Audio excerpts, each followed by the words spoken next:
Hayar sayakbe ahlihat minne harme ankni harminne Сүүлийн 2 жил одоо Канзас мужид амьдарч байна. Том хүү маань гэр бүлтэйгээ тэнд амьдардаг учраас тэгээд сая ач хүнтэй болсон. Баяр хүргэе. Одоо яг хийж байгаа ажил маань том тэрэгний жолооч. Пракне. Би чадна гэж байхгүй. Тэгээд явж байгаа хүний амьдрал гэж сайхан юм да тийм ээ. Тэгээд хизээч өөрийгөө том тэрэгний жолооч олно гэж бодож байгаагүй.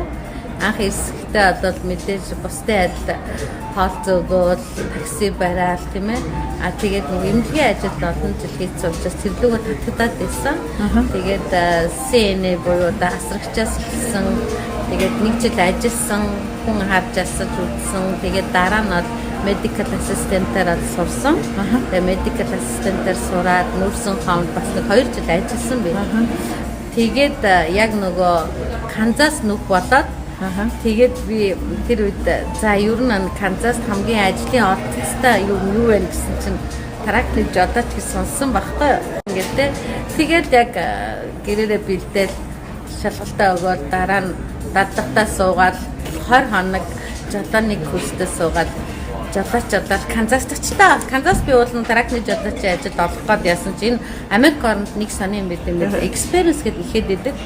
Тэгээд яат юм битээ буцаад бас тэ эмнэлгийн ажил руу ордын битүү гэж бодчихсон чинь харин Чикагод ийм балгаа компани байдаг. Туршлагагүй авдаг гэл. Тэгээд одоо энэ Amerifreight компанид анх одоо ажилд ороод 2 жилийн үр үзэж байна да. За миний хувьд болохоор зөвхөн майдараа явдаг. Яг нь сайн явал нэг 8-9-ыг авна. Зүгээр энгийн явхад нэг 6,000 5,000. Тэгээ энэ бол яг миний нөгөө эмнэлгийн хийжсэн ажлыг нэг бүтэн нуугсан л та. Машина бариад Америк орны хөндлөн гол явна.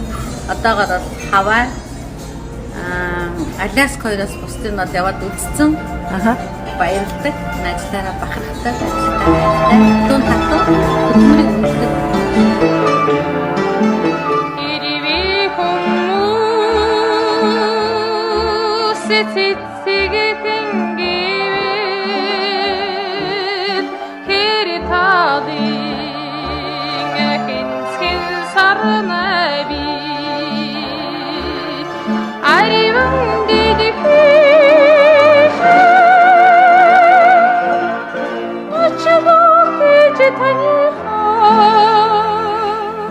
Adani talyandır orasına baştarına